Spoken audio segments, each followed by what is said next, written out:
বিসমিল্লাহ ইন্নাল হামদুলিল্লাহ নাহমাদুহু ওয়া নাস্তাইনুহু ওয়া নাস্তাগফিরুহু ওয়া নাউযু বিল্লাহি মিন শুরুরি আনফুসিনা ওয়া মিন সাইয়্যাতি আমালিনা মান ইয়াহদিল্লাহু ফালা মুদিল্লা লাহু ওয়া মান ইউদ্লিল ফালা হাদিয়া লাহু ওয়া আশহাদু আল লা ইলাহা ইল্লাল্লাহু ওয়াহদাহু লা শারীকা লাহু ওয়া আশহাদু আন্না মুহাম্মাদান আবদুহু ওয়া রাসূলুহু আম্মা বা'দ ফাইন্না খায়রাল হাদিসি কিতাবুল্লাহ ওয়া খায়রাল হাদী হাদী মুহাম্মাদিন সাল্লাল্লাহু আলাইহি ওয়াসাল্লাম ওয়া শাররাল উমুরি মুহদাসাতুহা ওয়া কুল্লু মুহদাসাতিন বিদআহ ওয়া কুল্লু বিদআতিন দালালাহ ওয়া কুল্লু দালালাতিন ফিন-নার। আসসালামু আলাইকুম ওয়া রাহমাতুল্লাহি ওয়া বারাকাতুহু। 40 হাদিস অন পয়জনাস সোশ্যাল হ্যাবিটস, সামাজিক আহ, আচরণের অথবা বিষাক্ত সামাজিক আচরণ বা অভ্যাস, এরকমের সেন্সটা আসে। এর উপরে 40টা হাদিস, এটা 40টা চ্যাপ্টারে উনি ভাগ করছেন, আমরা আগেও বলছি আপনাদের। তো প্রত্যেক চ্যাপ্টারে ইউজুয়ালি একটা হাদিস থাকে, কখনো কখনো একাধিকও থাকে, একই রকম হাদিস বা একই একই ওয়ার্ডিং, হয়তো সামান্য এদিক সেদিক এরকম একাধিক হাদিস থাকে কখনো, কিন্তু মূলত প্রধান হাদিস একটাই থাকে এবং সেটার এক্সপ্লেনেশনে অন্য হাদিস বা কোরআনের আয়াত আসে। এই বইটা যিনি লিখছেন উনি একজন converted Muslim, Kenyan অরিজিনের, Yahya M A অন্দিগো ওনার নাম। আর এই বইটা আপনার 2013 সালের 2013 সালের এডিশন এটা, প্রথম ইংরেজি এডিশন এটা। আজকের হাদিসটা আমরা পড়ি তাহলে। এটা মুসলিমের হাদিস। আবু হুরায়রা রাদিয়াল্লাহু আনহু বর্ণনায় রাসূল সাল্লাল্লাহু আলাইহি ওয়াসাল্লাম বলেন, refrain from whatever I forbid you, আমি তোমাদেরকে যে নিষেধ করি তার থেকে বিরত থাকো। Whatever I order you to do, do it as much as you can. এই শব্দগুলো খেয়াল করে শুনেন, শব্দগুলো ডিফারেন্ট আছে, মানে শব্দগুলো খুব ইম্পর্ট্যান্ট আর কি, পরে বলবো আমরা অবশ্য। Those who came before you were only destroyed because of their excessive question for and difference with their prophets. Second সেন্টেন্সটা, প্রথমটা বললেন যে আমি তোমাদেরকে যা যা থেকে বারণ করি, নিষেধ করি, সেটা থেকে বিরত থাকো। দ্বিতীয়টা বললেন যা আমি আদেশ করি, নিষেধের ব্যাপারে বললেন বিরত থাকো, আদেশ করির ব্যাপারে বললেন do it as much as you can, যতটুকু পারো করো।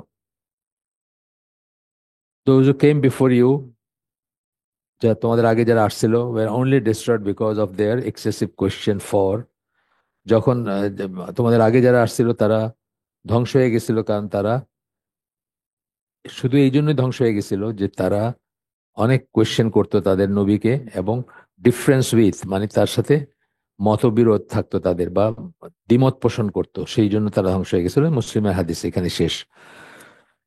এরপরে বলতেছেন যে আজকে, এখনকার দিনে বলতেছেন, মানে এখন এই সময়ে, excessive questioning and doubts on issues that are otherwise quite clear, অনেক মানে ডিসাইডেড, পরিষ্কার বিষয়ের উপরে ইসলামের, আমরা দেখি যে আহ, এখন মানুষ অনেক কোয়েশ্চেন করে এবং অনেক সন্দেহ পোষণ করে। মানে ডিসাইডেড যখন বলি, আমি ডিসাইডেডের লিমিট কোথায়, মানে কতটুক ডিসাইডেড? সবচেয়ে বড় লিমিটেড ডিসাইডেড যদি আমরা মানে বড় একটা জিনিস যদি বলি, যেমন মক্কা, মক্কা নগরী, এইটাই কি মক্কা নগরী? ওই যে কাফেররা একটা বলছি না, একটা ছবি বানাইছে, যে ওরা বলতে চায় যে এই মক্কা মক্কা নয়, আসল মক্কা হলো পেট্রায় কোথাও। এটা একটা প্রপোজিশন বা একটা একটা তারা আপনাকে বিভ্রান্ত করার জন্য এই করছে। এইটা দেখে অনেক মুসলমান ছেলে আমাকেই জিজ্ঞেস করছে ফোন করে, যে স্যার, এই মক্কা নাকি এটা, এই আসল মক্কা নাকি ওইখানে? তো মক্কা নগরীর সময় যারা গেছেন অথবা যারা যান নাই, আমরা যেভাবে পড়ি মক্কার হিস্ট্রি আছে বা ইয়ে আছে, আপনি অলমোস্ট যান, মানে গেলে একটু যদি সময় থাকে আপনি জানবেন যে এখান দিয়ে অমুকে হাঁটছে, আর এখানে এখানে অমুকের বাড়ি ছিল, এখানে অমুকের মানে ইসলামের শত্রুর বাড়ি ছিল, এখানে রসুলের কাজিনের বাড়ি ছিল, এই বাড়িতে থাকা অবস্থায় উনি ইসরা মেরাজে যান, ইত্যাদি ইত্যাদি আর কি, মানে স্পটগুলো জানেন। ইয়েট কিন্তু ডিসাইডেড না ব্যাপারটা, ইয়েট মানুষ কিন্তু সন্দেহ, এই কথাটাই বলতেছেন, যে সন্দেহ করে এবং প্রশ্ন করে। তার কারণ মানে এরকম একটা সময়ে আমরা বসবাস করতেছি এখন। তো যাই হোক, তো বলতেছেন যে when people want to justify the pursuit of their desires even though they have already been given satisfactory answers with evidence from the sharia, এবং এটা তো আমি একটা একটা একটা হিস্টোরিক্যাল জায়গার ব্যাপারে বললাম, কিন্তু ধরেন সে কিছু একটা শুনতে চায়, তার তো কোনো কিছু দরকার, ধরেন আজকের এই ঘটনাটা এখানে এই যা হচ্ছে এখন, এটার সে জাস্টিফিকেশন চায়। সুতরাং সে ওইটা হপিং করবে, একজনকে জিজ্ঞেস করবে, আরেকজনকে জিজ্ঞেস করবে, আরেকজন জিজ্ঞেস করবে, তারপরে যতক্ষণ পর্যন্ত তার তার যে মনোবৃত্তি সেটার কাছাকাছি, বা তার যে ইচ্ছা, তার যে হাওয়া, সেটার কাছাকাছি না যেতে পারতেছে, ততক্ষণ পর্যন্ত সে জিজ্ঞেস করতেই থাকবে। মানে এই এই কথাটাও আসতেছে আর কি, যে শরীয়ত থেকে এভিডেন্স দিয়ে বলে দিলেও, মানে স্যাটিসফ্যাক্টরি আনসার দিলেও, সে তারপরে তার হাওয়া বা তার তার ইচ্ছা বা তার বাসনা যেটা তার সাথে মিলতেছে না যতক্ষণ, ততক্ষণ সে প্রশ্ন করতে থাকবে। এরপরে একটু পরে গিয়ে বলতেছেন যে এইখানে ওই যে ওয়ার্ডিংটা নিয়ে যেটা আমি বললাম, যে এই এই হাদিসের ওয়ার্ডিং এ প্রথমে বলছেন কিন্তু যে যা কিছু নিষেধ করছেন সেটা থেকে বিরত থাকতে বলছেন। এখানে কিন্তু যতটুকু পারো বিরত থাকো বলেন নাই। খুব খুব চিন্তা করার একটা ব্যাপার আছে। নিষিদ্ধ যে জিনিসগুলা সেখান থেকে যতটুকু পারো বিরত থাকার কোনো ব্যাপার নেই। নিষিদ্ধ মানে একদমই এটার কাছে যাওয়া যাবে না। কিন্তু রিকমেন্ডেড যখন বলছেন বা করার ব্যাপার যখন বলছেন, তখন ফরজ ওয়াজিবের পরে যেগুলো আসবে সেগুলো যতটুকু পারো ততটুকু। কারণ আল্লাহ রসুল যখন বলতেছেন তখন বলা মানে কি সুন্নাহ, তাই না? আর সুন্নাহর অনেক ক্যাটাগরি আছে। সুন্নাহ ফরজ হতে পারে, ওয়াজিব হতে পারে, সুন্নাহ নর্মাল মুস্তাহাব পর্যায়ের হতে পারে, অথবা মুবাহ হতে পারে। কখনো কোনো একটা কথা বা কোনো একটা ব্যাপার মানে পারমিসিবল, জাস্ট এটাও হতে পারে। সো এই জন্য কি বলছেন যে যতটুকু পারো। এটা আরেকটা প্রিন্সিপাল মনে করায় দেয়, একটা মূলনীতি, যে রিকমেন্ডেড এবং আহ, হারাম, মানে একটা কাজ ধরেন রিকমেন্ডেড বা একটা কাজ করা খুব ভালো, আর একটা জিনিস হারাম। এখন যদি দেখা যায় যে একটা রিকমেন্ডেড কাজ করতে গিয়ে আপনি হারামে ইনভলভ হতেছেন, তাহলে হারাম পরিত্যাগ করাটা আগে দরকার আর কি, আগে প্রেসিডেন্স পাবে আর কি। ওইটা ওইটা অগ্রাধিকার পাবে যে আপনি হারামটা আগে ত্যাগ করবেন, তারপরে যদি আপনি পারেন রিকমেন্ডেডটা করবেন। যেমন খুব খুব সিম্পল উদাহরণ, যে আপনি যদি একটা কনসার্ট অ্যারেঞ্জ করেন, করে যদি আপনি করলে অনেক মানুষ আসতো, সেই মানুষগুলো আসার পরে আপনি বললেন যে এখন একটু দিনের কথা বলা যাক, তাইলে কি অ্যাপারেন্টলি কি একটা একটা হারাম জিনিস একটু হারাম করলাম, করলে অনেক মানুষ আসলো, তাদেরকে এক দিনের অনেক কথা শোনাতে পারলাম, যেটা রিকমেন্ডেড, তাই না? এখানে আপনি এটা করবেনই না এই কাজ, কারণ আপনাকে হারাম ত্যাগ করাটা টেক্স প্রেসিডেন্স। এই হচ্ছে ব্যাপারটা আর কি। তো যাই হোক, এরপরে একটা আয়াত দিচ্ছেন, এটা এটা সূরা তাগাবুনের আয়াত, 64 নম্বর সূরা, 16 নম্বর আয়াত। সো ফিয়ার আল্লাহ, তাকওয়া বা অবলম্বন করতে বলছেন। ওয়ালাইকুম সালাম। As much as you can listen and obey, যতটুকু পারো আল্লাহর তাকওয়া অবলম্বন করো এবং শোনো এবং মানো। এই যে যতটুকু পারার ভিতরে ওই সেন্সটা আসছে, যেটা মানে আপনার ধরেন কালকে একজন জিজ্ঞেস করতেছিলেন, কালকে রাত্রে একটা হালাকা ছিল, যে মোহাম্মদপুর ওইখানে থাকেন বোধহয়, এই জায়গায় কোথাও মহিলা, তো অনলাইন হালাকায় জিজ্ঞেস করতেছিলেন যে মোহাম্মদপুরের এলাকায় অনেক আহ, বিহারি বা শিয়ারা খাবারের দোকান দিছে, যে কাবাবের দোকান টোকান আছে। সো এগুলা নিয়ে বলতেছেন একটু একটু আপনারা একটা প্রোগ্রাম কি অ্যারেঞ্জ করতে পারেন আইসিডি দিশে, যে মানুষকে সচেতন করা, এগুলো নিয়ে সমস্যা হচ্ছে, এগুলো নিয়ে ঘরেও হচ্ছে, মানে ঘরের ভিতরে সমস্যা হচ্ছে, কেউ বলতেছে খাওয়া খাওয়া যাবে, কেউ বলতেছে না খাবো না, ইত্যাদি ইত্যাদি। তো এখন দেখেন ব্যাপারটা হচ্ছে যে এই যে যতটুকু পারোর কথাটার ভিতরে আসছে, এই যে জন্য আল্লাহ বলছেন এই সূরা তাগাবুনের এই আয়াতটাতে, যে শরিয়া এবং তাকওয়া দুইটার ভিতরে কিন্তু তফাৎ আছে। কোনো কোনো জিনিস শরিয়া আপনাকে বারণ করবে না, অথবা শরিয়া আপনাকে আহ, দেয়, মানে ছাড় দেয়, বা শরিয়া আপনাকে পারমিট করে, কিন্তু আপনার তাকওয়ার জন্য আপনি সেটা থেকে বিরত থাকেন, এটা ফাইন, কোনো সমস্যা নেই। কিন্তু এটা আপনি অন্যকে ইম্পোজ করবেন না, বা অন্যের উপর। একটা উদাহরণ দিচ্ছি আমি। যেমন ধরেন আপনি মোহাম্মদপুর এলাকা বাদ দেন, শিয়া বাদ দেন, অন্য যে মোহাম্মদপুর এলাকাটাও অফকোর্স ইনক্লুডেড, বাট আমি এমনি নর্মাল জেনারেল কথা বলতেছি। বাংলাদেশের যে কোনো একটা ফাস্টফুডের দোকান অথবা এমনি একটা রেস্টুরেন্টে আপনি খাইতে গেছেন। এখন আপনি ওয়েটারকে ডাইকা জিজ্ঞেস করেন, "এই তোমার গোস্তটা কোথা থেকে কেনা হয়?" তো সে বললো অমুক অমুক জায়গার থেকে। তারপরে বললেন যে ওই লোককে নামাজ পড়ে, মানে এন্ড সো অন, আপনি বলতে পারেন। আপনার আপনার তাকওয়ার ডিমান্ড করতে পারে যে একটু জানে নেই যে কোথায় খাইতেছি কি খাইতেছি, হ্যাঁ, কিন্তু এটা রিকোয়ার্ড না। এই জন্য যতটুকু পারেন কথাটা আসতেছে, যে এটা রিকোয়ার্ড না কেন, একটা মুসলিম দেশ যেখানে, যে কোনো মুসলিম দেশ, সেই মুসলিম দেশে আপনার ওভার দ্য কাউন্টার একটা খাওয়া খাইতে আপনার এটা ডিক করার দরকার নেই, আপনি খাইতে পারেন, আপনার জন্য এটা এটা পারমিসিবল, সকল স্কলারের মতে পারমিসিবল। কিন্তু আরেকটা ব্যাপার আছে, যে আপনি আপনি এফোর্ড করতে পারেন, আপনার রাস্তাঘাটে খাওয়ার দরকার নাই, আপনি এই খাওয়া ছাড়া আপনার চলবে। বহু মানুষকে আমি চিনি, তারা মানে মানে ধরেন বৎসরের পর বৎসর কোনো খায় না, দোকানের কোনো খাবার খায় না, ইভেন বিস্কুট খায় না, ইভেন খায় না, এরকম মানুষ চিনি আমি। এমনকি রুটি খায় না। সেটা তার তাকুয়া, সে করতে পারে, আমি পারতেছি না সেটা। তাহলে এখানে যে উইন্ডোটা দেওয়া হয়েছে, যে যতটুকু পারো বলতে এটাই, যে যেটা ফরজ ওয়াজিবের পরের স্টেজের যেটা আর কি, সেটাতে আপনার তাকওয়াটা যদি পারমিট করে আপনি করেন, একটা জিনিস স্ট্রিক্টের একটা মেজার নেন বা আর একটু শক্ত অবস্থান নেন। যদি আপনার তাকওয়া সেটা পারমিট না করে, আপনার জরুরত আছে, আপনি ডেইলি চিটাং যান একবার আর ঢাকায় আসেন একবার, রাস্তায় খাইতে হয়, তা আপনি তো আর ওই প্রত্যেকটা রেস্টুরেন্টে গিয়ে জিজ্ঞেতে পারবেন না যে ভাই আপনার লোক কে, কোথেকে গরু আনছেন, সে, মানে বুঝছেন তো কথাটা, এই এই সেন্সটা আসে। যাই হোক, আবার এরপরে বলতেছেন যে refraining from all that Allah has forbidden has to be done without any exceptions or excuse. যা কিছুতে আল্লাহ নিষেধ করছেন, যা কিছু, সেটাকে কোনো এক্সকিউজ ছাড়া, কোনো এক্সকিউজ মানে অজুহাত ছাড়া এবং এক্সেপশন ছাড়া, ব্যতিক্রম ছাড়া সেটা থেকে মানে বিরত থাকতে হবে। There is no justification for indulging in the prohibited, whether it is unlawful food, drink, entertainment, sports, games, clothing, or something else. মানে যেটা আল্লাহ নিষেধ করছেন, রসুল নিষেধ করছেন, আনলফুল, সেটাতে, সেটা খাবার হোক, পানীয় হোক, এন্টারটেনমেন্ট হোক, স্পোর্টস হোক, গেমস হোক। অনেক সময় এন্টারটেনমেন্ট নিষিদ্ধ।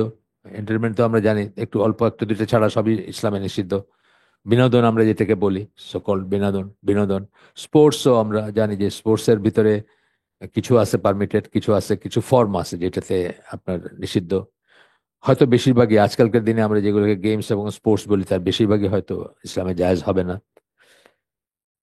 গেমস, গেমসের ভিতর অনেক গেম আছে যেগুলো ইসলাম খুব সিম্পল, সারা জীবন আমরা খেলে বড় হয়েছি, কিন্তু পরে বড় হয়ে জানছি যে সেটা হারাম। লুডো যেমন একটা খুব কমন আর কি, লুডো বা ডাইসের খেলা যেগুলো আছে। লুডো ছাড়াও আরো ডাইসের খেলা আছে, যেমন আপনার মনোপলি বা এই ধরনের খেলা আছে। এই খেলাগুলা ইসলামে হারাম, বিকজ এগুলা যখন করবেন তখন আপনার ওই ডাইস ইউজ করতে হয়। এই খেলাগুলো খেলতে গেলে ওই ছক্কা বলি না আমরা, ওইটা ইউজ করতে হয়। ছক্কা ইউজ করা সকল খেলা কিন্তু হারাম। এবং খুব কঠিন ভাষায় বলছেন আল্লাহ রসুল, শুকরের রক্তে হাত চুবানোর সাথে তুলনা করছেন, যে এই এই কাজটা এমনই গর্হিত। এটা আমরা জানতাম না, না জেনে এখন বাংলাদেশে খুব পপুলার খেলা না লুডো, মানে একেবারে সব শ্রেণীর মানুষজনই, ওয়ালাইকুম আসসালাম, সব শ্রেণীর মানুষজনই কিন্তু এই লুডো খেলা বা এইসব এর ভিতরে থাকে। একদম বড় লোক, ছোট লোক, মানে ছোট লোক বলতে আমি গরিব বলতেছি, মাফ করবেন, ছোট লোক বলতে চাই না আমি, মানে গরিব বলতে চাইছি। তো সবাই এটা খেলে, এরকমের মনোপলি একটু স্পেশাল মানুষের খেলে। বা ডাইস দিয়ে আরো অন্য খেলা আছে, পাশা টাশা আমি ঠিক জানি না, কিন্তু ওইখানে বোধহয় ডাইসেরই আছে। পাশা একটা খেলা আছে, আগের দিনের খেলা, রাজা বাদশারা খেলতো। ওখানে বোধহয় ছক্কা মার্কা জিনিস আছে কিছু, যাই হোক। তো এই স্পোর্টস গেমস বলতে এগুলো আসলো। ক্লোদিং, অফকোর্স ক্লোদিং তো হালাল হারামের ব্যাপার আছেই। এবং অন্য কিছুই হোক, অন্য কিছু হইলেও সেই ফরবিডেন যেটা, সেটা থেকে একদম টোটালি দূরে থাকতে হবে। তো তারপরে বলতেছেন যে এরপরে আমাদের অভ্যাস বলতেছেন আজকে, is to justify our Sharia incompliant actions by attempting to acquire an Islamic ruling supporting the wrong we have done. আজকালকার এটা টেন্ডেন্সি যে কোনো মতে একটা ফতোয়া করা, এবং ফতোয়া দেওয়ার মানুষ আপনি পাবেনই। এবং ফতোয়া নিয়ে অনেক জোক আছে, অনেক ধরনের আছে। এই জাস্ট অ্যাক্সিডেন্টালি আমি একটা ক্লিপ দেখলাম, ওয়াহাবিদের কপালে নামাজের দাগ এত তাড়াতাড়ি কেমনে পড়ে। এক এক ওয়াজি বলতেছেন আর কি, যে আমরা তো সারা জীবন নামাজ পড়লাম, এখনো তো পরিষ্কার আমাদের কপালটা, ওহাবিরা 2 দিনে কেমনে দাগ ফালাই দেয়। এটা তার অ্যাটাকেরই ছিল। তারপরে আসলো যে মানে কলেমাতে থেকে নবীর নাম বাদ দিতে চায়। মানে একটা লোক গাঞ্জা খায় কিন্তু নবীকে ভালোবাসে, সে বেটার, নাকি একটা লোক 5 ওয়াক্ত নামাজ পড়ে গাঞ্জা খায় না কিন্তু নবীকে পছন্দ করে না, নবীর নবীর সুন্নাহগুলাকে করে না, নবীকে ভালোবাসে না, কোনটা বেটার? উনি বলতে চান যে গাঞ্জা খায় কিন্তু নবীকে ভালোবাসে, সেটা বেটার আর কি। তো বুঝলাম যে কোন একটা বেশ লম্বা দাঁড়িয়ে টাড়ি, মানে প্রথম দেখে কিন্তু কিছু বুঝবেন না। কিন্তু আমি ইন্টারেস্টেড হলাম যে ওয়াহাবি কথাটা লেখা আছে, যে আচ্ছা ঠিক আছে, ছোট্ট ক্লিপ দেখি ও কি বলতে চায়। একজন ওয়াহাবি, একজন লোকের ছবি দিছে, যার এখানে কপালে, অনেকের 2টা দাগ হয় না, মানে যাদের কপালের হার্টটা এক রকমের হয়, তাদের 2টা দাগ হয়, কারো একটা দাগ হয়। তো প্রমিনেন্ট দাগ দেখে ছবিটা দিছে ওয়াহাবি দেখে, আমি বললাম আচ্ছা কি বলে শুনি। পরে আলটিমেটলি দাঁড়ালো এটাই, যে পাগল হোক ছাগল হোক নবীকে ভালোবাসে, তার মর্তবা অন্যরকম। আর 5 ওয়াক্ত নামাজ পড়ে কিন্তু নবীকে ভালোবাসে না, কলেমার ভিতরে নবীর নাম রাখে না। আমরা তো কলেমা তৈবা বলতে কি বলি, লা ইলাহা ইল্লাল্লাহ বলি। ওরা যেটা বলে সেটা তো বলি না আমরা। ওরা তো লা ইলাহা ইল্লাল্লাহ মুহাম্মদ রাসূলুল্লাহ এটা বলে, আমরা তো বলি লা ইলাহা ইল্লাল্লাহ কলেমা তৈবা বলতে। কোরআনেও সেটা আসছে, বা এটাই এটাই এটাই সেন্সটা, ইসলামের এটাই আন্ডারস্ট্যান্ডিং এটাই। তো এইটা নিয়ে খুব খুব বললো আর কি। তো যাই হোক, এরপরে যেটা বললেন যে ফতোয়া, মানে কোন একটা ফতোয়া খোঁজা আমাদের দেশে ধরেন সুদ বলেন, এমনকি ঘুষ দেওয়া, তারপরে বিয়ে শাদী সবকিছু নিয়ে কিন্তু আমি টেন্ডেন্সিটা এটা যে কোনো মতে, তারপর ডিভোর্স, যেমন ডিভোর্স একটা বার্নিং ইস্যু আমাদের দেশে, যে রাগের মাথায় ডিভোর্স দিয়ে দিছে। এখন বউর প্রতি মায়াও আছে, পরে চিন্তা করতেছে কি করলাম এখন। এই ফতোয়া মঙ্গারিং শুরু হইলো আর কি, এই আলেম থেকে ওই আলেম। একদম আমার আমার চোখের সামনে হয়েছে যে এক আলেম বলছেন যে না এইভাবে তালাক হয় না, আরেক আলেম বলছেন যে না এটা তো, মানে একজনের মোবাইল ফোনে বলছে আর কি, কিন্তু তার নাম উচ্চারণ করে নাই, মোবাইল ফোনটা তার পার্সোনাল, মোবাইল ফোনে বলছে, তখন বলছে যে ওর তো নাম বলে নাই। একজন বলছেন যে নাম বলে নাই, এই জন্য বলছেন যে না এটা তো ডিভোর্স হয় নাই। আরেকজন বলছেন যে এই যে এই মোবাইল ফোনটা যে তার পার্সোনাল, এটা কি জানে না, যে হ্যাঁ জানে। তো এখানে তুমি মানে হইলে মোবাইল ফোনের ওনার, যে সে মানে তোমারে দিলাম বলে যদি বলে থাকে তাহলে এটা তো হবে। এইরকম আর কি, মানে খুঁজতেছে, মানে আজকালকার এটা এটা খুব বেশি আসছে কেন, যে নিজেদের কোনো জ্ঞান নাই, নিজেরা জানে না যে কোথায় লাইনটা ড্র করতে হবে। তালাকের ব্যাপারেই বললাম যে নিজেদের নিজেদের কোনো জ্ঞান নেই, নিজেরা জানে না কোথায় লাইনটা ড্র করতে হবে বা কখন স্টপ করতে হবে। সেটা ক্রস করার পরে এখন আমরা খুঁজতেছি যে কেমনে কার কাছে যাবো এবং কে বলবে যে না না না, তোমাদের কোনো সমস্যা নাই, তোমরা ঠিকই আছো, তোমরা হাজব্যান্ড ওয়াইফে আছো, তোমাদের কোনো সমস্যা হয় নাই বা কোনো তালাক হয় নাই। এই এরকম ব্যাপারগুলো খুব টিপিক্যাল আর কি। তালাকের ব্যাপারটা খুব টিপিক্যাল, মানে এটা মানে অহরহ চলতেছে আর কি। অন্য জিনিসগুলো আছে, after they have done something হারাম, এই যে যেটা হারাম, মানে একসাথে 3 তালাক দিয়ে দিছে, এটা তো একটা অবৈধ জিনিস, বা এটা একটা অঠিক জিনিস, বা আহ, সঠিক না, শুদ্ধ না, অশুদ্ধ জিনিস, বা অন্য কিছু করছে, এটা না, বাড়িতে বাইরে গিয়ে বিয়ে করছে, তারপরে চিন্তায় পড়ছে যে আমার বিয়েটাকে বৈধ হয়েছে কিনা। আমি এটাও পাইছি, আমরা পাই, অহরহ পাই এগুলা, বা বলে আমাদেরকে ফোন করে, আমি হয়তো অনেক সময় কোনো স্কলারের কাছে পাঠাই দিই। আজকাল আমি যেটা বলি বিয়ে শাদীর ব্যাপারে, আমি সাধারণত বলি যে কোথায় বিয়ে রেজিস্টার করছেন ওই অফিসে যান, যে কাজী অফিসে বিয়ে রেজিস্টার করছেন তাদেরকেই তো আপনি মানছেন, তাদের নিয়ম মতো করছেন না, ওদের কাছে গিয়ে জিজ্ঞেস করেন আপনার স্ট্যাটাসটা কি। কারণ আপনি এই মুখে বললেন, টেলিফোনে বললেন, এর উপরে কেউ একটা রুলিং দিয়ে দিবে, ইটস নট রাইট। মানে এখানে অনেক ক্লজ থাকতে পারে, এবং মানুষ এগুলো টুইস্ট করে। মানে ঘটনাটা যখন বলবে একটু কাটছাট করে বলবে, যাতে একটু লাইটার হয়, এবং হুজুরে কয় যে না না ঠিকই আছে, তোমার কোনো সমস্যা নেই। তো এই জন্য আমরা এখন বলি যে যেখানে বিয়ে রেজিস্ট্রি করছেন ওইখানে যান। যাই হোক, এরপরে বলতেছেন যে হারাম কিছু করার পরে certain people visit many different scholars to obtain an edict that justifies their action. অনেক স্কলারের কাছে যাবে যতক্ষণ পর্যন্ত না তার অ্যাকশনটা জাস্টিফাইড হবে বা ওই লাইনের কিছু পাবে। এটা বেশ ভেরি আনফর্চুনেট যে আমাদের মানে ফতোয়ার কোনো একটা মানে একক চ্যানেল নাই, এটা আমাদের দেশে নাই। সৌদি আরবে আছে যেটা লাজানা দাইমা বা এই ধরনের ব্যাপার, যে কোনো মুসলিম দেশে সেটা থাকা উচিত ছিল, যে একটা একক অথরিটি থাকবে, তারা বলবে এই করবে। তো আমাদের দেশে তো মানে আর বলে লাভ নেই, মানে কত ধারা আছে, কিন্তু যাদের একটু কম ধারা আছে তাদেরও অনেকের ভিতরে একক কোনো অথরিটি নাই, থাকা উচিত যেটা, স্পেশালি যেগুলো খুব সিরিয়াস ব্যাপার সেগুলোর ব্যাপারে আর কি। তো বলতেছেন যে if they do not get the edict they want, they put the same question to the same or other scholars for months. মন মতো ফতোয়া না পাইলে একই স্কলারের কাছে হয়তো একটু ঘুরে ফিরে, অথবা আরেকজন দেখেন অনেক সময় রেগে যায় আমাদের আলেমরা ইসের ভিতরে, কারণ হয়তো একটা জলসা বা একটা মহফিল হইতেছে, অথবা একটা ক্লাস বা একটা ই, তো নিজে একবার জিজ্ঞেস করছে, জিজ্ঞেস করে কনভিন্স না, পাশের জনকে দিয়ে আবার আর জিজ্ঞেস করে দিতেছে। হয়তো একটু পরে ধরেন আধা ঘন্টা পরে আরেকবার কোশ্চেনটা আরেকটা ফর্মে একটু আসছে, তখন দেখবেন যে আলেমরা খেপে যেতেছে, এই মাত্র তো বললাম এটা, মানে মানে কত ভাবে ঘুরে জিজ্ঞেস করতেছেন কেন। আচ্ছা, they put the same question to the same or other scholars for months, মাসকে মাস তারা প্রশ্ন করে যাইতেছে, রিফ্রেজিং ইট ইচ টাইম। রিফ্রেজিং খুব সুন্দর বলছেন কথাটা, মানে এটাকে একটু ফ্রেজটা একটু ঘুরাই দিতেছে আর কি। ফ্রেজটা মানে শব্দটা একটা একটা সেন্টেন্স একটু ঘুরাই দিতেছে যাতে শুনতে একটু অন্যরকম লাগে, কিন্তু একই জিনিস জিজ্ঞেস করতেছে।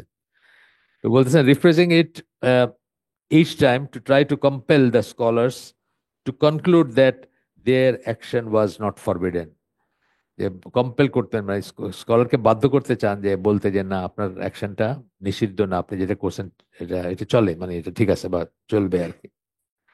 This is serious and destructive game played by the people who like to follow their evil desires. এটা হচ্ছে একটা সিরিয়াস এবং ডিস্ট্রাকটিভ। এটা প্রশ্নের সাথে কেন আনলেন, এটা প্রশ্নের সাথে একই রকমের জিনিস, তাই না? মানুষ যেরকম প্রশ্ন বারবার করে কিসের থেকে করে, সে তার মন যেটা শুনতে চাইতেছে সেটা সে শুনতে পারতেছে না, ততক্ষণ পর্যন্ত প্রশ্ন করতে থাকে। ফতোয়ার ব্যাপারটাও তাই, মানে অনেকবার জিজ্ঞেস করার মানেটা আসলে কি, সে যেটা শুনতে চাইতেছে সেটা পৌঁছানো পর্যন্ত সে স্যাটিসফাইড না, সে চাচ্ছে যে আরো আরো আরো বলবে, আরো জানবে। আচ্ছা, এরপরে বলতেছেন যে একজন, আপনারা এই গল্পটা জানেন, খুব খুব ফেমাস গল্প, যে একজন রাসূলের একটা অপিনিয়ন নিতে আসছিলেন রাসূল সাল্লাল্লাহু আলাইহি সাল্লাম। রসুল সাল্লাল্লাহু আলাইহি সাল্লামের একটা অপিনিয়ন নিতে আসছিলেন, মানে মতামত নিতে আসছিলেন, ফতোয়া বলতে পারেন বা মত বলতে পারেন। ডিস্যাটিসফাইড হয়ে উনি আবু বকরের কাছে গেছিলেন, আবু বকর রাদিয়াল্লাহু আনহুর কাছে গেছেন। তাতে উনি স্যাটিসফাইড হন নাই, তখন ওমর রাদিয়াল্লাহু আনহুর কাছে গেছেন। ওমর রাদিয়াল্লাহু আনহুর কাছে যাওয়ার পরে কি করছিলেন, ওমর রাদিয়াল্লাহু আনহু তাকে হত্যা করছিলেন, হত্যা করছিলেন। তো who dealt with him summarily, summary মানে মানে আহ, মানে কি বলবো, মানে খুব শর্টকাটে ডিল করছেন আর কি, মানে খুব বেশি কথাবার্তায় যান নাই। সেই সেই সেন্সটা সামারি এক্সিকিউশন বলি না আমরা, যেখানে আপনার কাউকে মৃত্যুদণ্ড দেওয়া হয় কিন্তু খুব বেশি কথাবার্তার নাই আর কি, কথাবার্তার কোনো স্কোপ নাই আর কি, এই সেন্সটা আসে। তো বা কোনো তর্কাতর্কির কোনো নাই, অ্যান্ড ভায়োলেন্টলি, এবং ভায়োলেন্টলি মানে খুব কঠোরভাবে বা খুব ভাবে, শক্তভাবে, for having doubted prophets advice, prophet Muhammad advice, Allah রসুলের অ্যাডভাইস, বা আল্লাহ রসুল যে তাকে যে সাজেশন দিছিলেন, যে সেটাকে ডাউট করার জন্য, মানে আল্লাহ রসুলের পরে সেকেন্ড কারোর কাছে যাওয়া মানে কি? ধরে না উনি যদি বেঁচে থাকতেন আজকে কোন একটা ব্যাপারে, আমরা তার কাছে গেলে শেষ না, এরপরে তো আর সেকেন্ড কারোর কাছে যাওয়ার কোনো স্কোপই থাকার কথা না। কিন্তু সেকেন্ড কারোর কাছে যাওয়া মানে কি, উনি ডাউট করছেন যে এটা সঠিক নাও হইতে পারে, বা একটা দল গঠন করতে চাইছেন বা একটা মত গঠন করতে চাইছেন যে এইটার এগেনস্টেও আল্লাহ রসুলের খুব ক্লোজ, ধরেন ওমর দিলেন অথবা আবু বকর যদি কিছু বলতেন যে এটা কন্ট্রারি টু আল্লাহ রসুল যেটা বলছেন, তাহলে ব্যাপারটা কি দাঁড়াইতো, উনি বলে বেড়াইতেন মানুষের যে দেখো নবী এটা বলছে কিন্তু ওমর এটা বলছে, এইটুকু এরকমই তো ব্যাপার হইতো।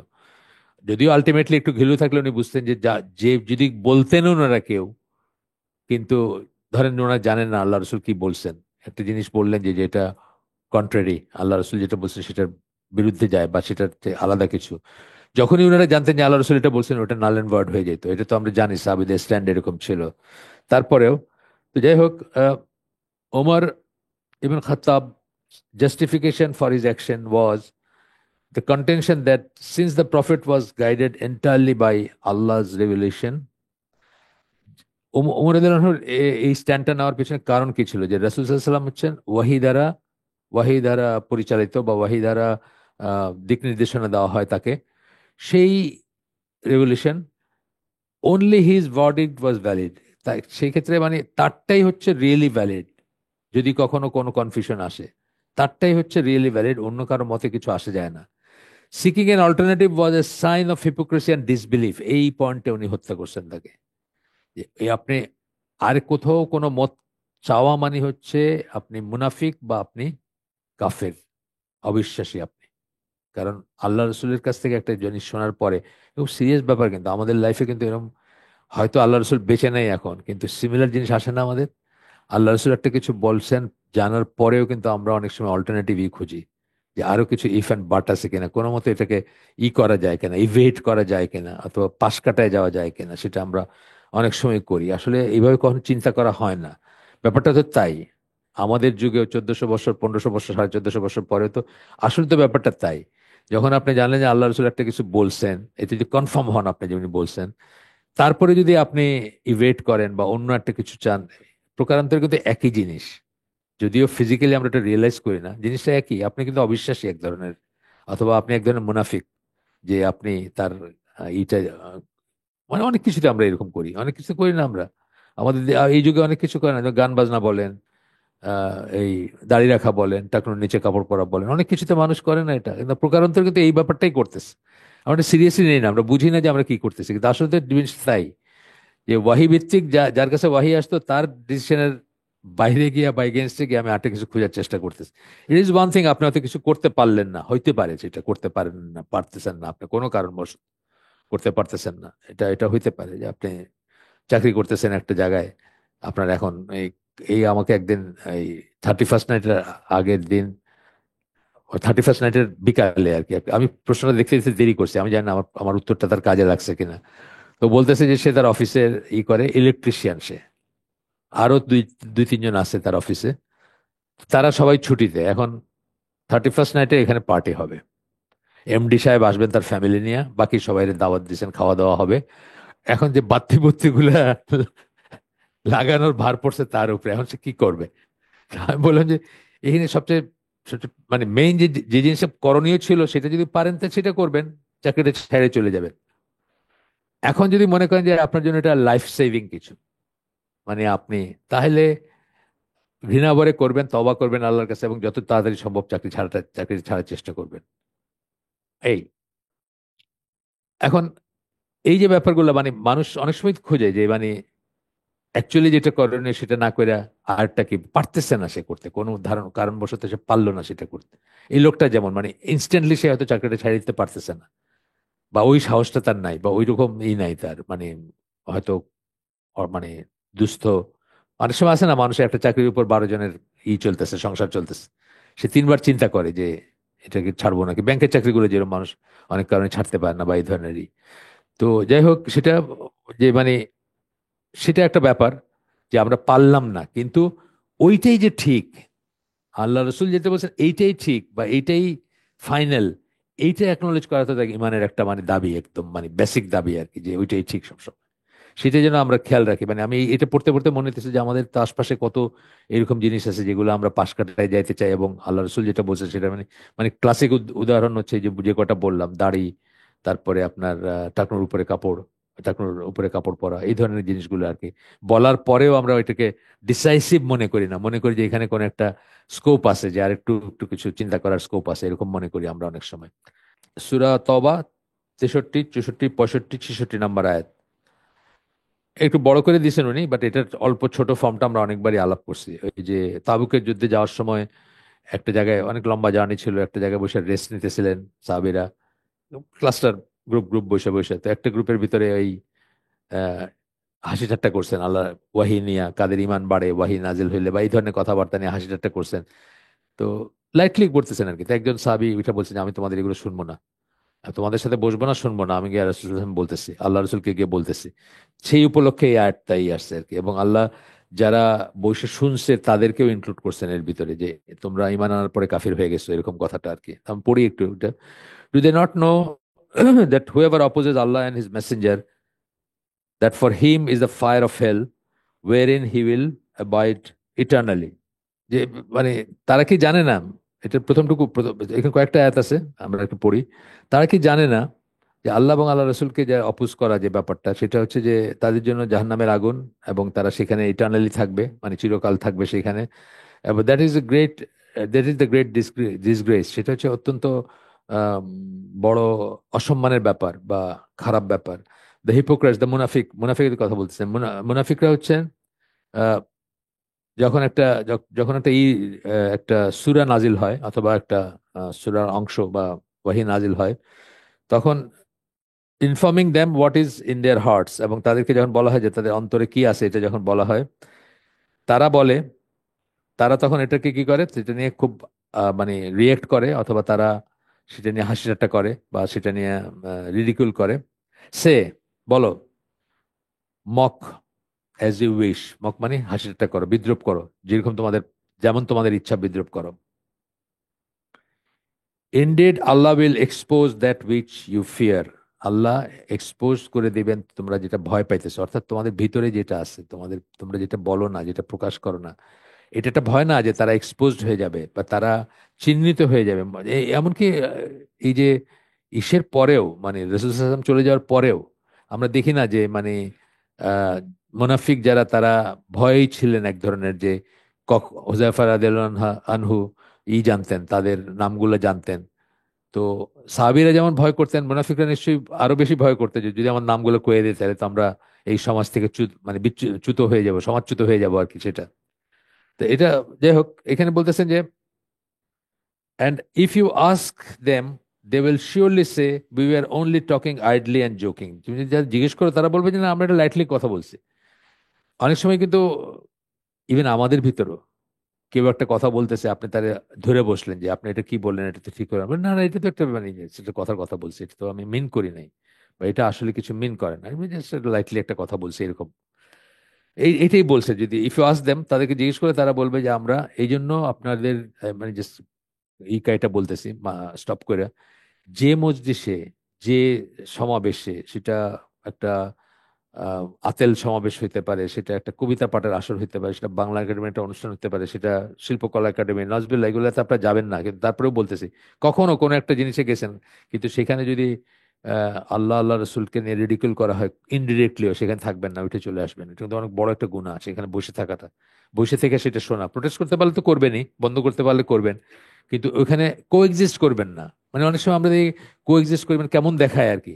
ফ্রন্ট রোতে বসে আছেন আপনি, আপনার এখানে একটা ই লাগায়, কি লাগায় না ওইসব, ওই স্পেশাল গেস্ট, গেস্ট আর কি, আপনি স্পেশাল একজন গেস্ট কি লাগাই দিচ্ছে এখানে, লাগাই নিয়ে আপনার প্রথম সারিতে বসাইছে, এর ভিতরে একটা কথা বলতেছে যেটা আপনি বুঝতেছেন যে গর্হিত একটা কথা, একটা ইঙ্গিত দিতেছে, একটা হিন্টস দিতেছে, এরকম কথা হয় না? হয়, কিন্তু আমাদের দেশের বড় অনুষ্ঠানগুলোতে তো হবেই। আপনি তখন এখানে থাকবেন না, উঠে চলে আসবেন। এই এই এই আয়াতের ইসে কিন্তু এরকম ডেঞ্জারাস একটা ব্যাপার। Is it Allah and his verses and his messenger that you are mocking? Allah তার আয়াত সমূহ এবং তার রসুলকে বিদ্রুপ করতেছিলে তোমরা। মেক নো এক্সকিউজ, কোনো অজুহাত দেখাবে না, এটা এইটা কিন্তু আরেকটা পয়েন্ট। অজুহাত দেখানো যে আল্লাহ আমি তো ওইখান থেকে উঠলে কেমন দেখাইতো, আমারে প্রধান অতিথি বানায় নিছে, তারপরে এখানে আমি উঠে চলে গেলে কেমন লাগতো, এই এক্সকিউজ করবেন না, এই এক্সকিউজ দেখাবেন না। যেখানে আল্লাহ আল্লাহ রসুলের এগেনস্টে কথা হবে, ইসলামের এগেনস্টে বা কোরআন মানে আল্লাহর আয়াতের এগেনস্টে, কোরআনের এগেনস্টে উঠে চলে আসবেন। কিছু না পারেন এটা তো পারবেনই, আর কিছু হয়তো হয়তো সিন ক্রিয়েট করতে পারলেন না, মানে ওই সাহস নাই আপনার, কিন্তু এইটুকু তো পারবেন ইনশাল্লাহ। মেক নো এক্সকিউজ, কোনো কোনো অজুহাত দেখাবে না। You have disbelieved after your belief. হ্যাঁ, তোমরা অবিশ্বাসী হয়ে গেছো বিশ্বাস আনার পরেও। এই কথাটা হলো খুব ডেঞ্জারাস কথা, এবং এই কথাটাতে আল্লাহ সবাইকে ইনক্লুড করছেন, যারা বৈশা বৈশা শুনছিলেন তাদেরকে ইনক্লুড করছেন। If we pardon one faction of you, we will punish another faction because they were criminals. তোমাদের এক অংশকে যদি আমরা মাফ করেও দেই, কিন্তু বাকিদেরকে আমরা এই করবো কারণ তারা ক্রিমিনাল ছিলেন। এটা ধরেন যে সাহাবী উঠে চলে আসছেন, উনি ঠিক কাজটা করছেন, এরকম তো আর কেউ উঠতে উঠতে এই এই আয়াতটা নাজিল হয়েছে, বা উঠতে উঠতে সারতে পারেন নাই, এরকম হইতে পারে। তো সেই জন্য এই এই উইন্ডোটা আছে এখানে। গেল, এরপরে বলতেছেন যে ডাউট এবং কোয়েশ্চেনের কথা বলতেছেন যে whatever they feel is not logical in the Quran and sunnah of Prophet Muhammad সাল্লাহ সাল্লাম। এইটা হচ্ছে একটা মানে আজকালকার দিনে, আহ, বিশেষ করে এখনকার দিনে, yet these same people are ready to believe anything they read in the newspaper, storybooks, and even comics, whether or not it is logical. খুব ইম্পর্ট্যান্ট একটা কথা বলছেন। আমরা যখন একটা নিউজ পেপার পড়ি, একটা খবর পড়ি, কখনো অবাক হই, কিন্তু আমরা তো সেটা বিশ্বাস করি। গ্রস লেভেলে আমরা বিশ্বাস করি না? নিউজ পেপারে, গল্পের বইয়ে, কমিক্সে, সেগুলো পর্যন্ত মানুষ বিশ্বাস করে। মানে যে ছেলেটা বিশ্বাস করে, 16 বছর বয়সের ছেলেটা, যে এবিসিডি ই খাইলে তারও স্পাইডারম্যানের মতো ই বাইর হবে, ওই যে ওই হ্যাঁ হ্যাঁ ওয়েব বাইর হবে, সে মানে বিল্ডিং এ, অনেক মানুষ লিটারালি বিশ্বাস করে, মরছেও মানুষ এসব করতে গিয়ে, যে তার হয়তো কি খাইলে, আমরা একজনের কইছিলাম সে সিরিয়াসলি কি তেল খাইলে হবে, সে তেল খাইতে শুরু করছিল আর কি। মানে এটা জোক পর্যায়ে আর কি, ছোট মানুষ তাকে বলা হয়েছিল, আমাদের কেউ একজন বলছিল আর কি, যে এই তেল খাইলে এটা হবে বা এটা খেলে এটা হবে। সে সিরিয়াসলি সেটা চিন্তা করতে শুরু করছিল। স্পাইডারম্যান তার মাথায় এভাবে এভাবে গেছিল আর কি। কথা সেটা না, মানে সেম পার্সন যে একটা কমিক বা একটা ইসের ক্যারেক্টারকে বাস্তব মনে করে, সুপারম্যান কোথাও আছে বলে মনে করে, সেই কিন্তু কোরআনের বা সুন্নার একটা জিনিসকে সে ডাউট করবে, কিন্তু বা লজিক্যাল মনে হবে না তার কাছে, সে কোয়েশ্চেন করতে শুরু করবে। ইভেন একটা মুভিতে দেখানো একটা জিনিস অনেক মানুষ লিটারালি বিশ্বাস করে। যেমন ওই ছেলেটা যে আমাকে মক্কার কথা জিজ্ঞেস করছে, সে তো ওর ওই ওই অংশটা তো কিছু হইলেও বিশ্বাস করছে সে, বা কিছু হইলেও সে কনভিন্সড, অথচ সে এইটাতে কনভিন্সড হয় নাই। মানে এত বছর ধরে মানে এই হিস্ট্রিটা পড়তে পারতো, তার বাপ মার কাছে জিজ্ঞেস করতে পারতো, সমাজের কাছে জিজ্ঞেস করতে পারতো, আলেমদের কাছে জিজ্ঞেস করতে পারতো। এটা যেটা ধারাবাহিকতা আছে, এটা বাইরে গিয়ে সে কিন্তু ওই একদিন একটা কিছু শুনছে, সেটাই কনভিন্স হয়ে বা সেটাতে অনেক আংশিক কনভিন্স হয়ে সে আমাকে জিজ্ঞেস করছে যে এটা কি সত্যি নাকি। এই কথাটা আর কি, এই ধরনের কথা বলতেছেন যে একই মানে ডাউট এবং কোয়েশ্চেন করতেছে, সেই যেটাকে ইলজিক্যাল মনে করতেছে, তার কাছে অনেক কিছু ইলজিক্যাল মনে হতে পারে। তার কাছে অনেক কিছু এখনকার দুনিয়ার জন্য অনেক কিছু ইলিজিবল মনে হতে পারে, এখন যে ফুটিং এ আছে সে সেই জন্য তার কাছে ইলিজিবল মনে হতে পারে, কিন্তু সেটা সে কোয়েশ্চেন করতেছে কোরআন সুন্নাহর ব্যাপারগুলো, কিন্তু সে নিউজ পেপার পড়ে একটা জিনিস কিন্তু বিশ্বাস করতেছে, সিএনএন বললে বিবিসি বললে বিশ্বাস করতেছে, সেটা কিন্তু সেকেন্ড টাইম চিন্তা করতেছে না। আচ্ছা, এরপরে বলতেছেন যে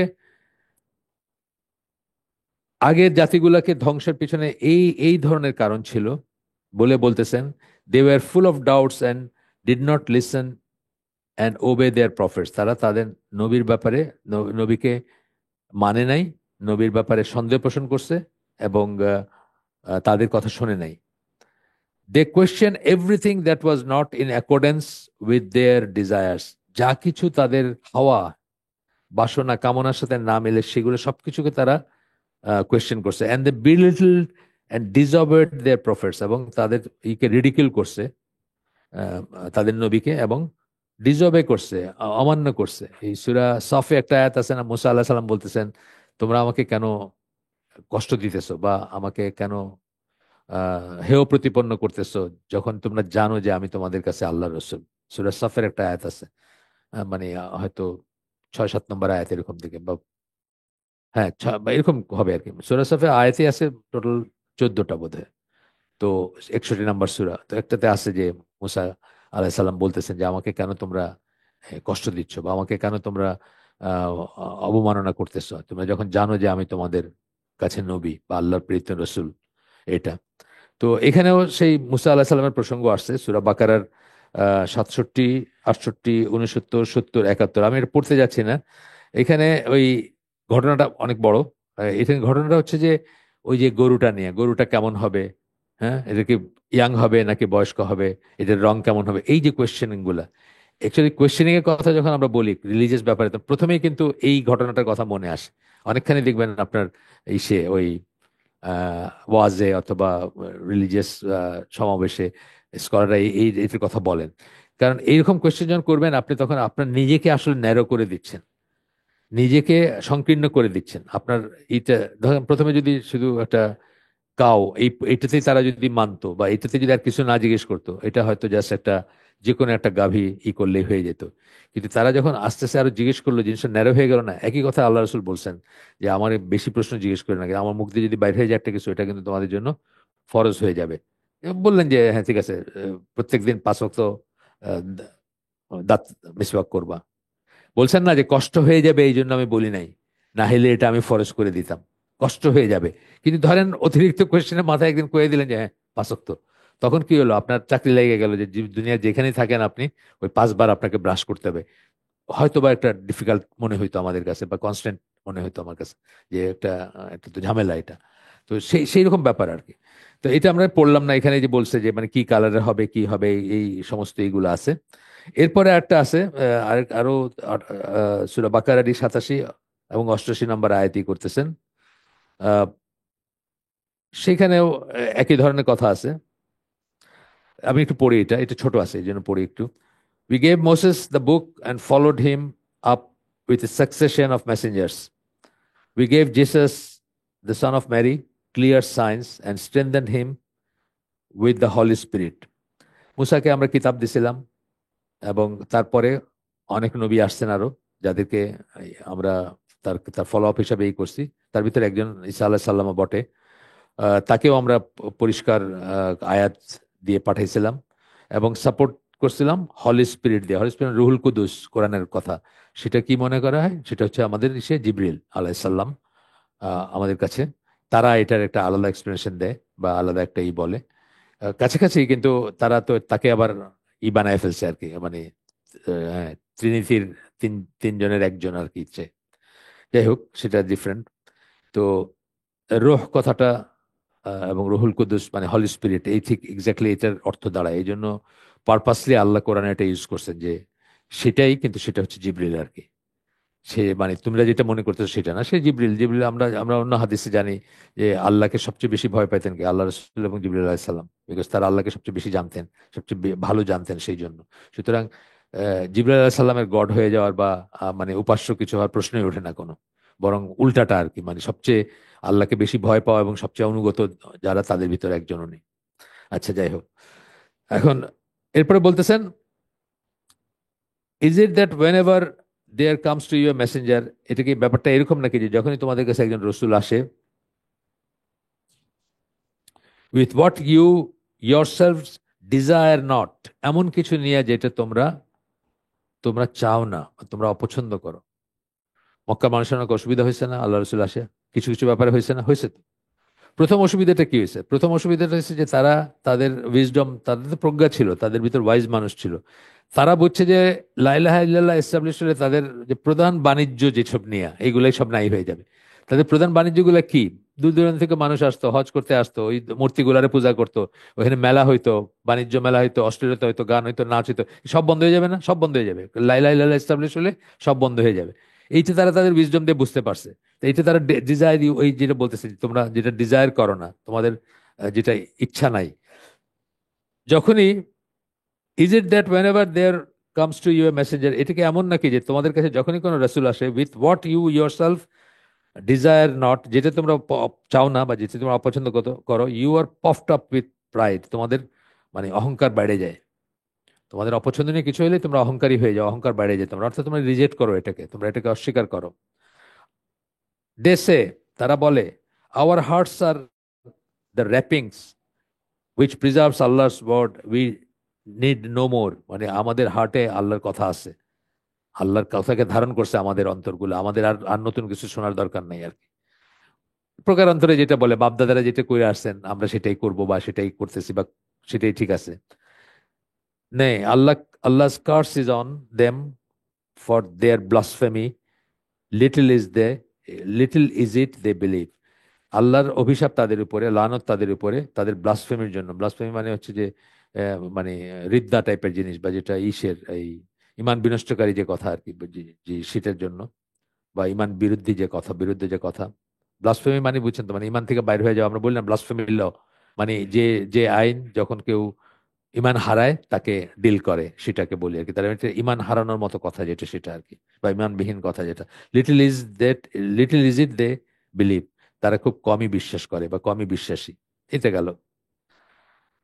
এরপরে এই মুসা আল্লাহ সাল্লামের সম্বন্ধে আরো একটু আছে, সূরা বাকারারই আয়াত,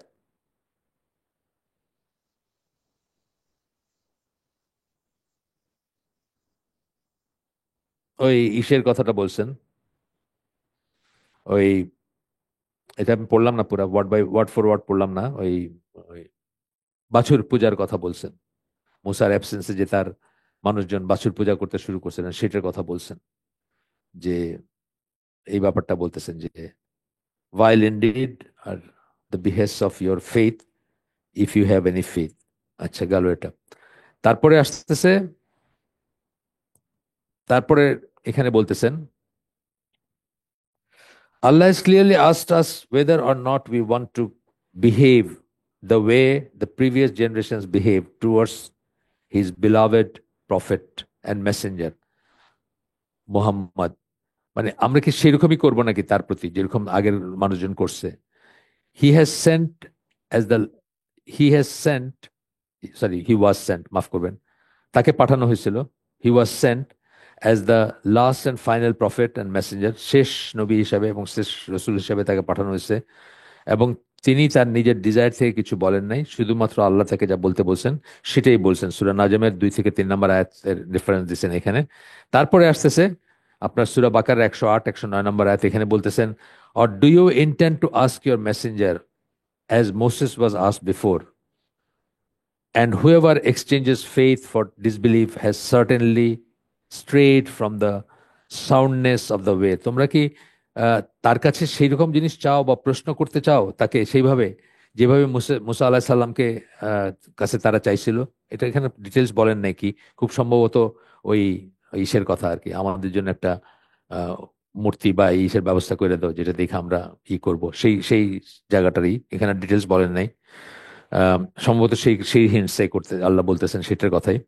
And whoever exchanges faith for disbelief has certainly strayed from the soundness of the way। যে ইমানের বিনিময়ে কুফর, মানে কুফর করে, ডিসবিলিভ কুফর, সে আহ, বিচ্যুত হয়ে গেছে পথ থেকে। Many of the people of the scripture wish they could turn you back to disbelief. আহলে কিতাবদের অনেকেই চায় যে তোমাদেরকে আবার কুফরে ফিরায় নিয়ে যেতে বা তোমাদেরকে কাফের বানাইতে। আফটার ইউ হ্যাভ বিলিভ, তোমরা বিশ্বাস করার পরে তোমাদেরকে কাফের বানাইতে চায়। Out of envy from themselves even after the truth has become clear to them, শুধুমাত্র হিংসার বশবর্তী হয়ে, যদিও তাদের কাছে সত্যটা প্রকাশিত। এটা একটা গল্প আমি আপনাকে অনেকবার বলছি, যে আবারও বলি। সাফিয়া রাদিয়াল্লাহু আনহা, তার আল্লাহ রসুলের সাথে বিয়ে হওয়ার পরে তিনি ঘটনা বলতেছেন যে তার রসুল যখন প্রথম মদিনায় যান তখন উনি কম বয়স ছিল ওনার।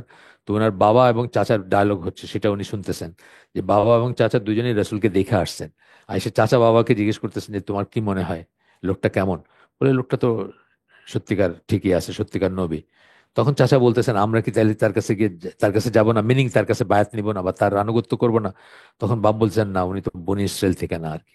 এই যে প্রাইডটা, এই যে হিংসাটা, এটাকে আপনি অহংকার বলেন, এটাকে হিংসা বলেন।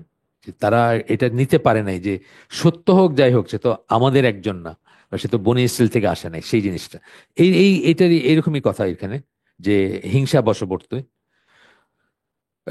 যদিও তারা out of envy from themself after the truth has become clear to them, সত্য প্রকাশিত হওয়ার পরে শুধুমাত্র হিংসার বশবর্তী হয়ে তারা কিন্তু মানতে পারলো না, এবং তারা চাইতেছে যারা মানছে তাদেরকেও কাফের বানাইতে, তাই না? তাই তো ব্যাপারটা তাই।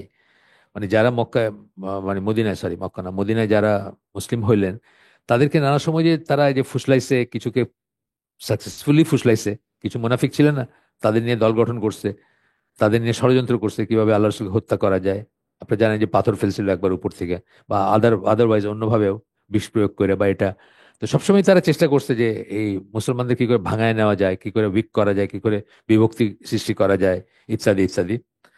এরপরে আসতেছে, আমরা যদি আগের লোকের মতো কেবল কোয়েশ্চেন করতে থাকি, যেগুলা আমাদেরকে অলরেডি ক্লিয়ার করা হয়েছে, এবং অপোজ করি আল্লাহ রসুলকে, we will fall into the same trap into which people of the book fell. আমরা একই ফাঁদে পড়বো, যেখানে আহ আহলে কিতাবরা পড়ছে।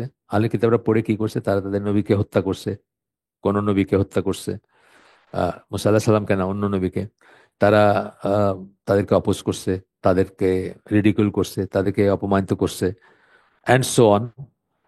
ঈসা আলাহ সাল্লামকে নিয়ে যা করছে, সেই সব কিছুই আসতেছে এখানে আর কি। মানে আমরা কি ওই ট্র্যাপেই পড়বো, যে ডাউট করে, প্রশ্ন করে আমরা আমাদের নবীকে সেরকম অবস্থায় নিয়ে যাব, বা সেরকম অবস্থায় we will head towards our own destruction. তা যদি করি, আমরা আমাদের নিজেদের ধ্বংসের দিকে আমরা ধাবিত হব। এইখানে একটা আয়াত কোট করছেন, যেটা আমি অনেকবার বলছি, আবার একটু বলতে চাই, সবাইকে একটু খেয়াল করে শোনেন। বিশেষ করে যারা দাওয়াতি কাজ করতে চান বা করেন, তাদেরকে আর একটু বেশি করে বলা দরকার এটা। এটা হচ্ছে সূরা নিসার 115 নম্বর আয়াত। এই আয়াতটা যতবার পড়ি আমার বুকে একটা ভয় ভর করে, যে যেহেতু আমি পাবলিক জায়গায় কথা বলি, অনেক সময় বলি কারো কারো কাছে। এখানে বলতেছেন, and whoever opposes the messenger after guidance has become clear to him। এই একই লাইনের কথা একটু আগে যেটা বললাম, যেটা ওই যে ওমর রাদিয়াল্লাহু আনহুর কথায় বললাম না, যে আপনার, হ্যাঁ, মানে উনি বলার পরে কোনো একটা জিনিস নিয়ে প্রশ্ন তোলা, রাসূল বলার পরে, একই লাইনের কথা এটা। যে ক্লিয়ার হওয়ার পরে, গাইডেন্স, হেদায়েত ক্লিয়ার হওয়ার পরে, যে আল্লাহ রসুলকে অপোজ করে। অপোজ করা মানে কি? উনি কি বেঁচে আছেন নাকি? ওনার সামনে গিয়ে অপোজ করা তা না, উনি যেগুলো বলে গেছেন সেগুলোকে অপোজ করা। যেভাবে বললাম, খুব কমন বললাম দুইটা, টাকনোর উপর কাপড় এবং দাড়ি, খুব পুরুষের খুব কমন না? এই ধরনের আরো কত কিছু বাইর করতে পারবেন আপনি অপোজ করে যদি বলেন, কত কিছু বাইর করতে পারবেন, যেটা আল্লাহ রসুল খুব স্ট্রেস দিয়ে বলছেন যে এটা এভাবে করো, বা বা হাতে পানি খাওয়া, বা হাতে পানি খাওয়া ধরেন। আমাদের, আমি আগেও বলছি যে আমাদের 99.9%, ইভেন ইসলামী আয়োজনগুলোতে দেখবেন গ্লাসটা বা পাশে রাখা, ডান পাশে রাখা না। এটি স্বাভাবিক আমাদের হয়ে গেছে। এটা অপোজ করা না? এটা অবশ্যই অপোজ করা। আপনি মুখে মুখে তর্ক করতেছেন না আল্লাহ রাসূলের সাথে গিয়ে, কিন্তু এটা অপোজ করা। তো এইটা, এই অ্যাডটা পড়লে আমার সবসময় নিজের বুক কাঁপে, মানে আমার নিজেকে মনে হয় যে আমি কি ওই দলের, মানে ভয় লাগে আর কি। And whoever opposes the messenger after guidance has become clear to him and follows other than the way of the believers, দুইটা কথা বললেন, তাকে অপোজ করা বললেন, আরটা বললেন বিশ্বাসীদের পথ ছাড়া অন্য কোনো পথ ফলো করে। বিশ্বাসী কারা? এই আয়াত যখন নাজিল হচ্ছে তখন বিশ্বাসী কারা? সাহাবীরা। তাহলে সাহাবীদের পথ আপনি যদি জানেন যে এইটা সাহাবীদের পন্থা, এটা পথ, তারপরে সেটাকে অপোজ করা বা অন্য কোনো কিছুর খোঁজ করা যে না এটা ছাড়া ওইটা করব আমি, এটার কথা বলতেছেন। And follows other than the way of the believers, we will give them what he has taken. আমরা তাকে সেই পথেই, সেই পথেই নিয়ে যাবো বা চলতে দিব। সেই ভিসাস সাইকেলে সে ঘুরবে, সেটাকেই সে ভালো মনে করবে, সেটাকেই তার চোখে সুন্দর লাগবে, সে সেটা করে যেতে থাকবে। হ্যাঁ, অ্যান্ড ড্রাইভ হিম ইনটু হেল, এবং তাকে জাহান্নামে নিক্ষেপ করব বা নিয়ে যাব জাহান্নামে। And evil it is as a destination, destination মানে পরিণতি হিসেবে কতই না খারাপ এটা। তো এটা আমরাও মনে রাখবো। আমরা স্পেশালি যারা সামান্য কম বেশি দাওয়াতি কাজ আমাদের কমিউনিটিতে তো অনেকেই করেন, রিলেটিভ দাওয়াত আছে না, আপনি আপনি ধরেন আপনাদের একটা চা চক্র চলতেছে, ওইখানে হয়তো একটা কথা বলতে চেষ্টা করেন যেটা আপনি খেয়াল করছেন যে আমাদের ভিতরে একটু লুজ হয়ে গেছে বা আমরা একটু সিরিয়াস না ব্যাপারটা, হয়তো আপনি বলতে শুরু করলেন যে এটা তো দাওয়াতি কাজ। তো আমরা যেন মনে রাখি যে এই এই কথাটা মনে রাখি, অপোজিং দ্য মেসেঞ্জার মানে হচ্ছে উনি যা বললেন সেটার বিরুদ্ধে কোনো দাঁড়ানো কথা বলা বা আরেকটা কিছু বলা, মানে আর্গু করা যে না না এটা তো এরকম না হয় এরকম হতে পারে।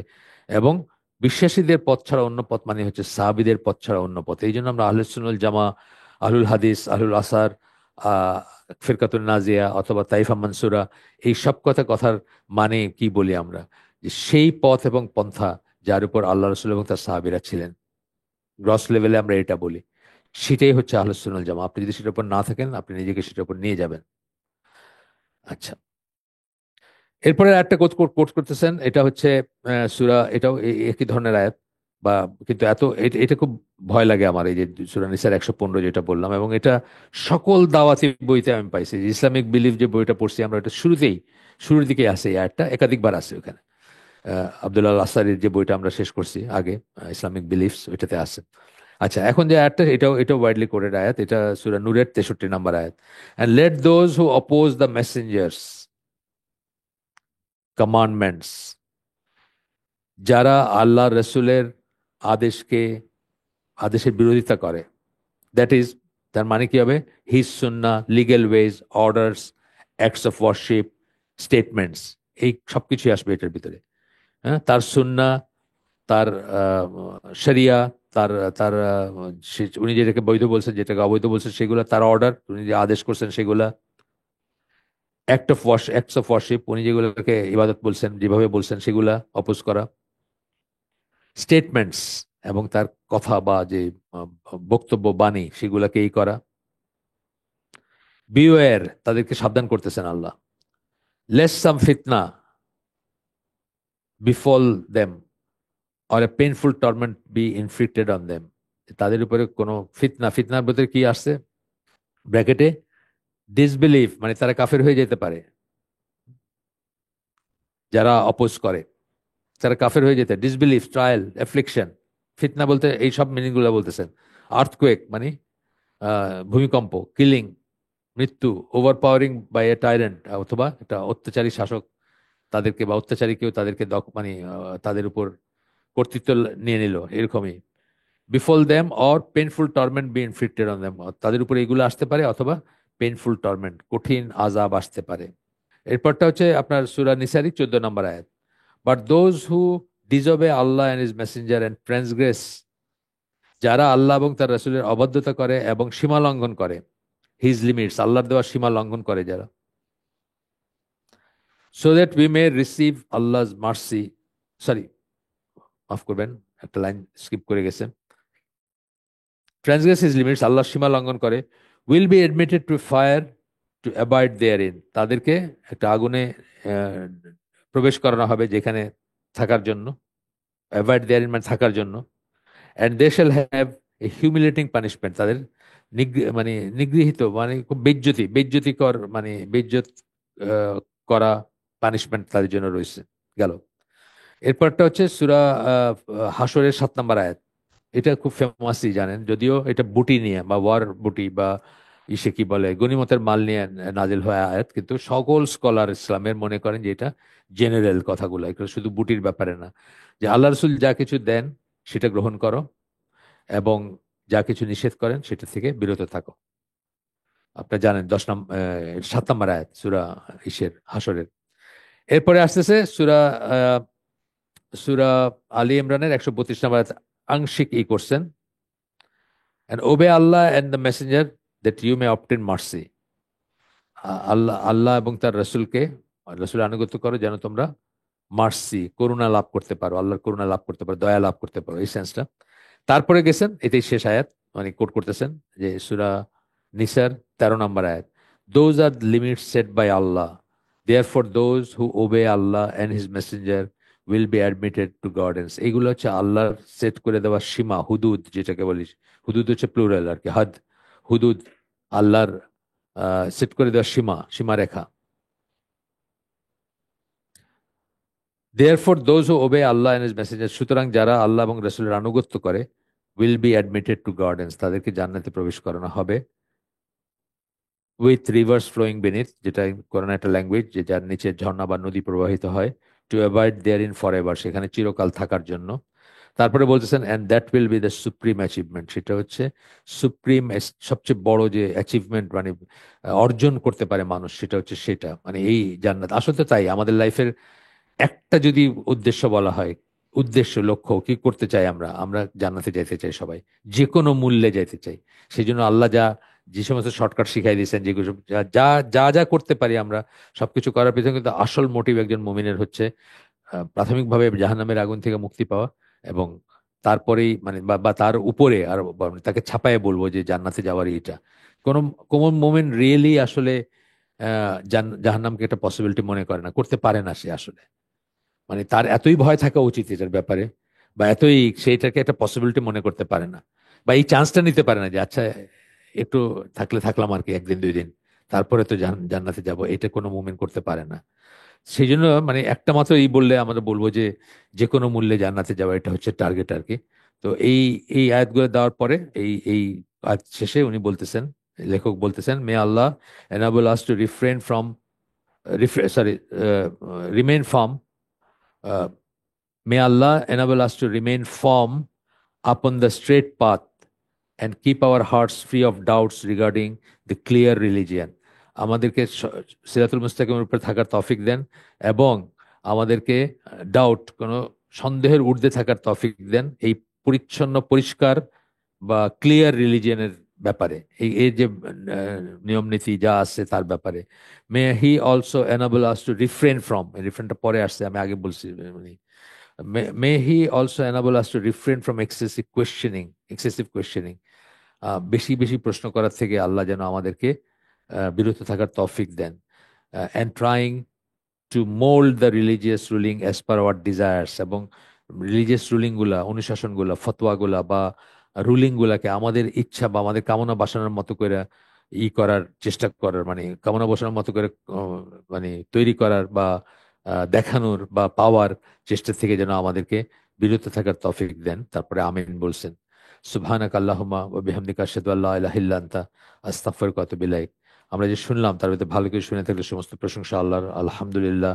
খারাপ কিছু শুনে থাকলে সমস্ত ব্যর্থতা আমার, এবং সেটা শয়তানের তরফ থেকে। আল্লাহ আমাদেরকে তৌফিক দেন যা ভালো শুনলাম তার উপর আমল করার। আসসালামু আলাইকুম ওয়া রাহমাতুল্লাহি ওয়া বারাকাতুহু।